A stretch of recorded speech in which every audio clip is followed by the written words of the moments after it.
Hi there guys, it's all the gear no idea again. On the embankment in today, just in Beeston, just by myself without Dave today, so it's just a one-man band. He's having to do some work today, lazy bastard. I'm off from work today, so I've got the day off, which is nice. We're on Beeston Canal, as I say. I've got two on ledger and I'm just about to set a float rod up. I'll show you whereabouts I'm fishing at the minute, so we'll catch you in a bit. You can see this is where we're fishing.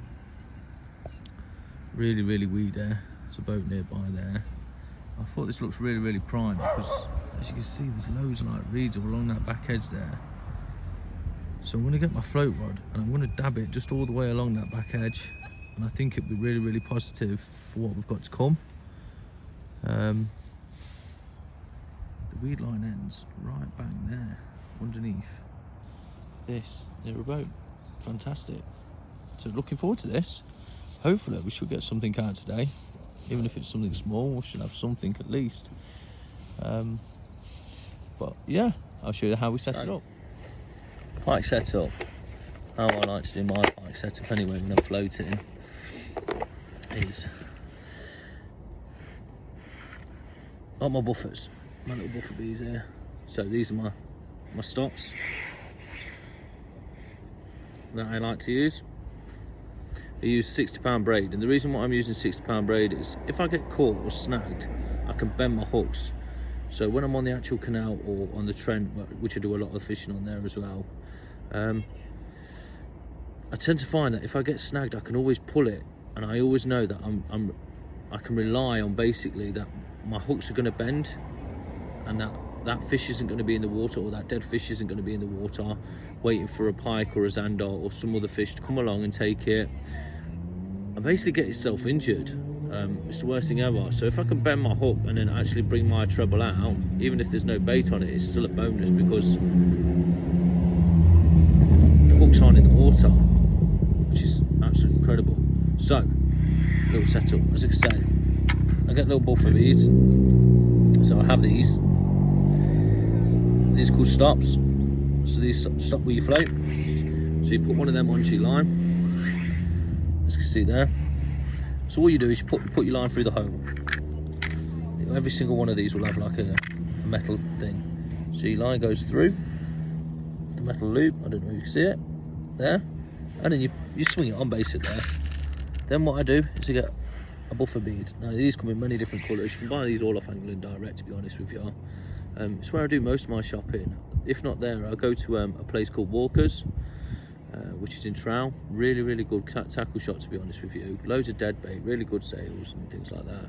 Yes, okay, yeah, it might be a bit expensive, on the expensive side, but however, it's worth it. You've got everything there all in one go.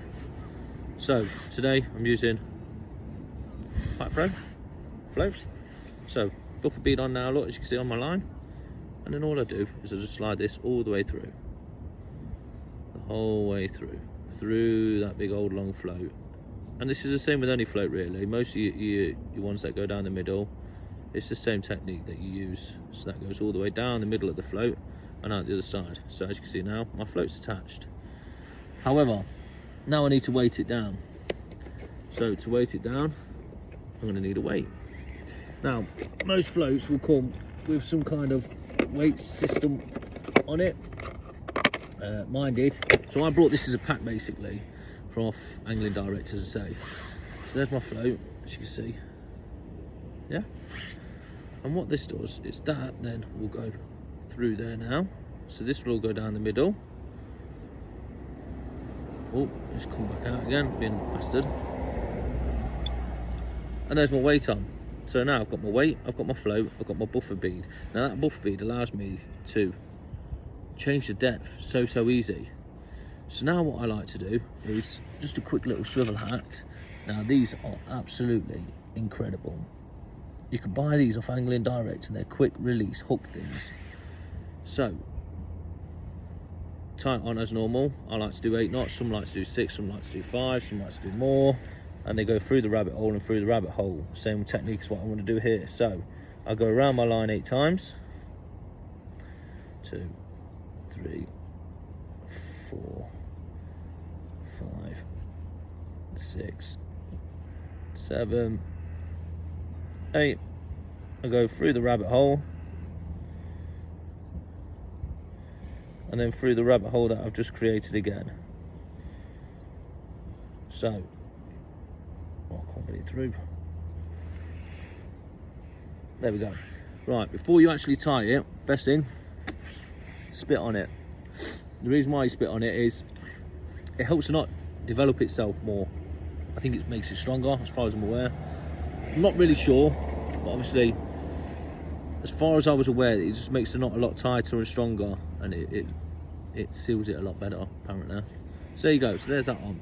So now, with my float, as you can see here, my weight now is going to go over my hook, or over there.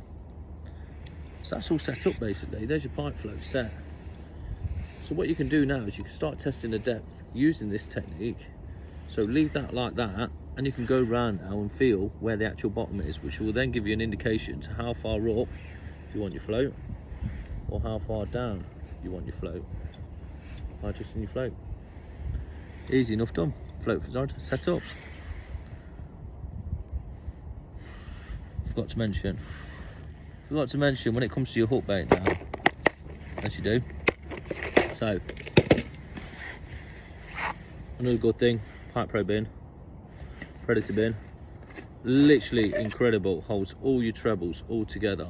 Absolutely no problem of getting mixed up or mangled or lost, or any kind of idea that you can think of that's going to happen to your trebles.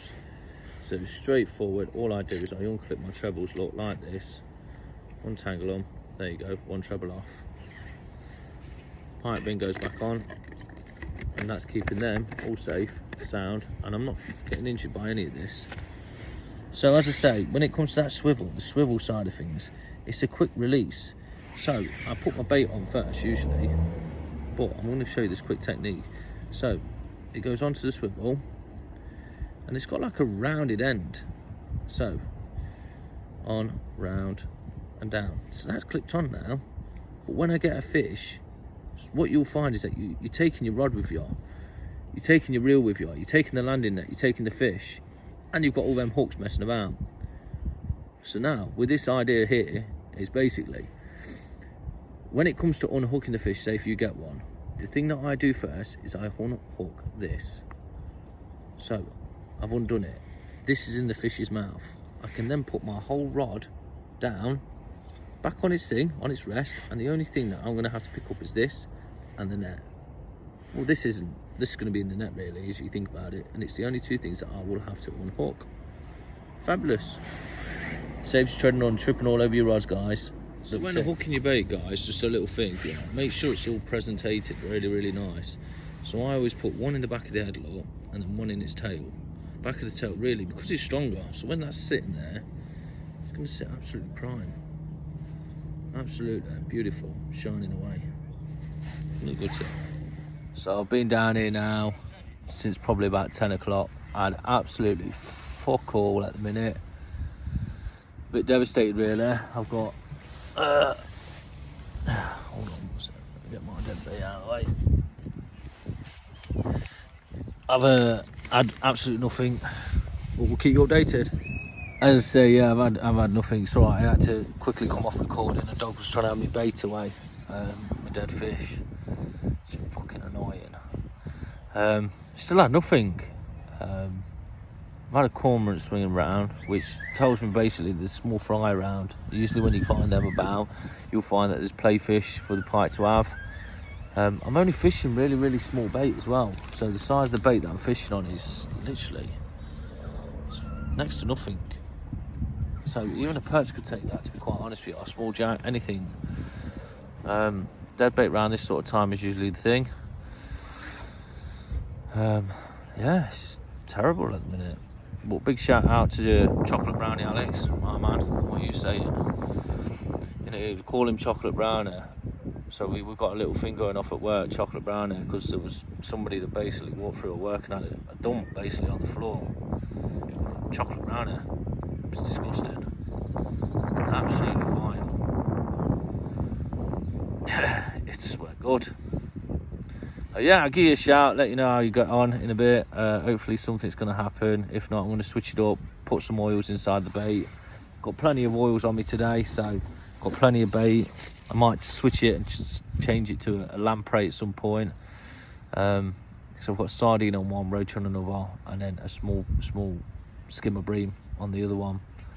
But I might switch it up in a minute or move. So I'll let you know what goes on. Cheers, Mush. It's nice to have a brew on the embankment, I have to say that. So I've decided now that I want to switch it up. As you can see, I've got a big stinking lamprey that's going to go on.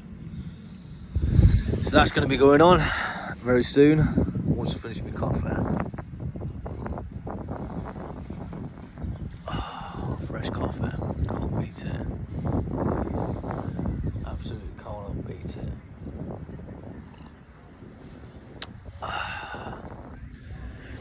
The location is absolutely beautiful, as you can see. Really, really beautiful. So in my element today, really. Sheltered. Got an umbrella with me today. Instead of taking a big bivvy, I thought there's no point in me setting a bivvy up just for a bit of canal fishing. So Dave's not here. I've not got my chef, and I'm quite missing him, to be honest with you. Missing out on my sausage, bacon and egg, so I'm a bit fuming. He needs to get himself away from work and come and help me out. Miss you, Dave, mate. Miss you making me coffees, miss you making my food.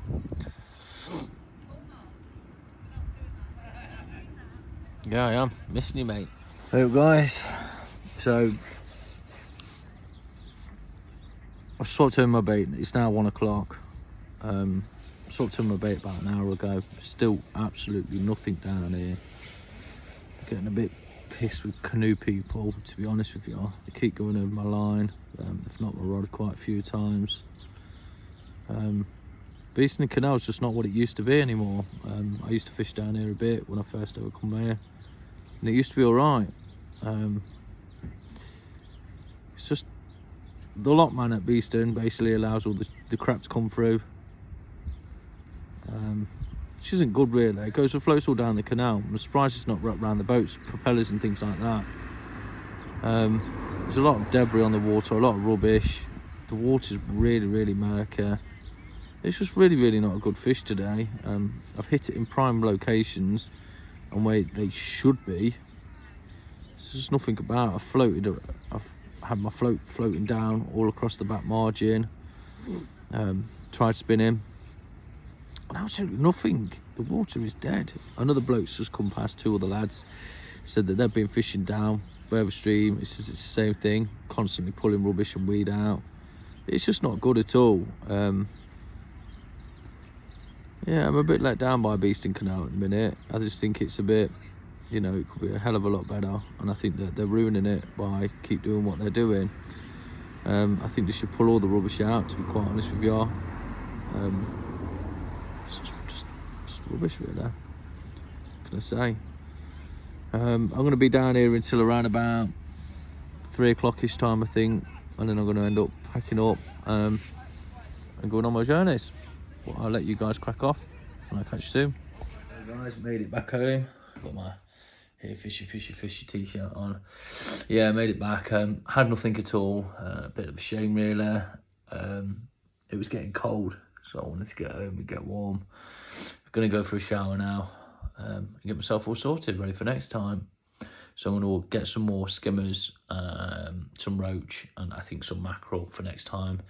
So I've ran out. I only had lamprey and small roach. That's all I have.